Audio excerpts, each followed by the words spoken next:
¿Qué es lo que está pasando? Bienvenidos a nuestro canal Sin Mentiras por acá.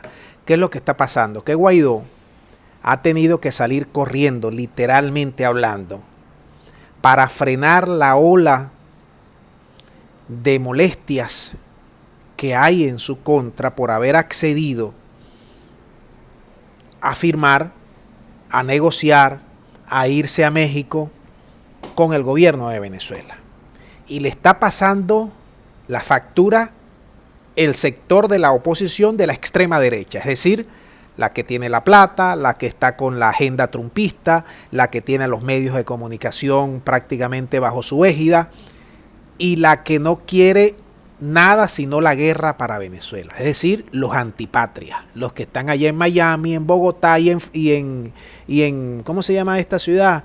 Y en Madrid, muy tranquilos, aplicándoles para que gobiernos extranjeros apliquen las máximas sanciones a Venezuela y por la vía de la implosión destronar al actual presidente venezolano.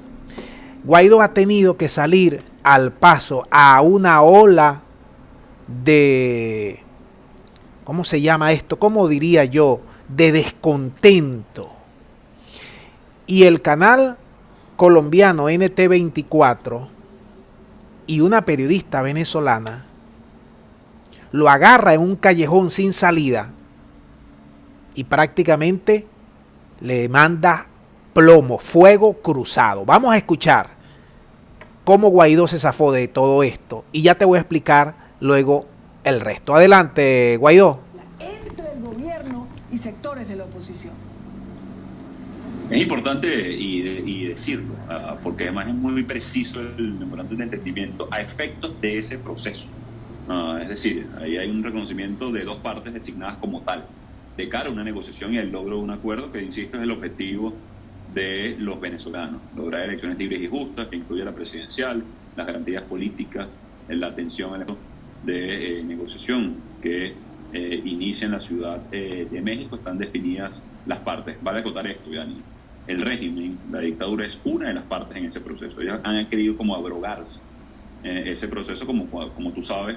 Hemos puesto esto en la mesa hace ya algunos meses, la posibilidad de un acuerdo, y eso es porque quieren dominar la narrativa. Esa es la narrativa del régimen. Lo que sí puedo decirle a los venezolanos y a los latinoamericanos es que estamos muy conscientes a quién nos enfrentamos, que, como decimos en Venezuela, no nos chupamos el dedo, es decir, no vamos con ningún tipo de inocencia bueno, a ese suficiente. si nos entendemos. Si usted entendió algo de lo que quiso explicar Guaidó, yo no. Explíquemelo a mí porque no dijo absolutamente nada. Pero te lo explico brevemente. Este fue el acuerdo, ya todos ustedes saben. Y este que está aquí es la firma del acuerdo, donde dice aquí claramente el gobierno de la República Bolivariana de Venezuela. Ustedes saben que siempre decía el gobierno ilegítimo, la dictadura, no sé qué cosa. Acá al representante de Guaidó no le dicen, por ejemplo, el presidente interino o el presidente encargado. Esa es a lo que la gente de Guaidó, la facción más extremista de sus seguidores, le está reclamando. Pero si lo acaba de decir hace 24 horas atrás en un artículo que le acabamos de mostrar, el hombre que más daño le echó a Venezuela en los últimos 5 años, el señor Elliot Abrams, el asesor especial para Venezuela y para Irán del gobierno de Trump, acaba de escribir de puño y letra en un portal muy famoso allá en el país del norte llamado The Hill, en el cual dice claramente que si es necesario implosionar, destruir, desestructurar, eliminar, como ustedes quieran, la estructura del gobierno interino, que ya él no se va a oponer, ni tampoco el gobierno americano.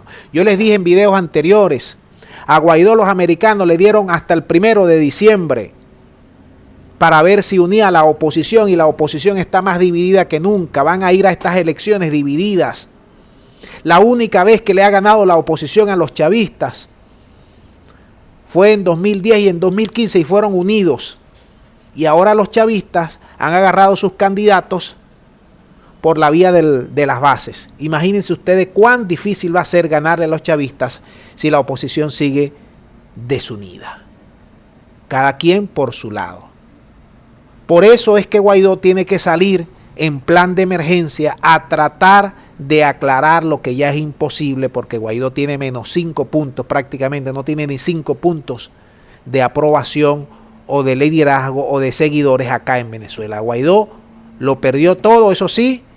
El gobierno de Venezuela probablemente una vez terminado toda esta faceta lo va a dejar que se vaya tranquilo al exterior, ya multimillonario, haber causado el daño que le causó a Venezuela, y sale además multimillonario para vivir en Madrid, en Bogotá o en Miami. Dejamos el video hasta aquí para que ustedes manden sus puntos de vista. Muchas gracias y será hasta la próxima.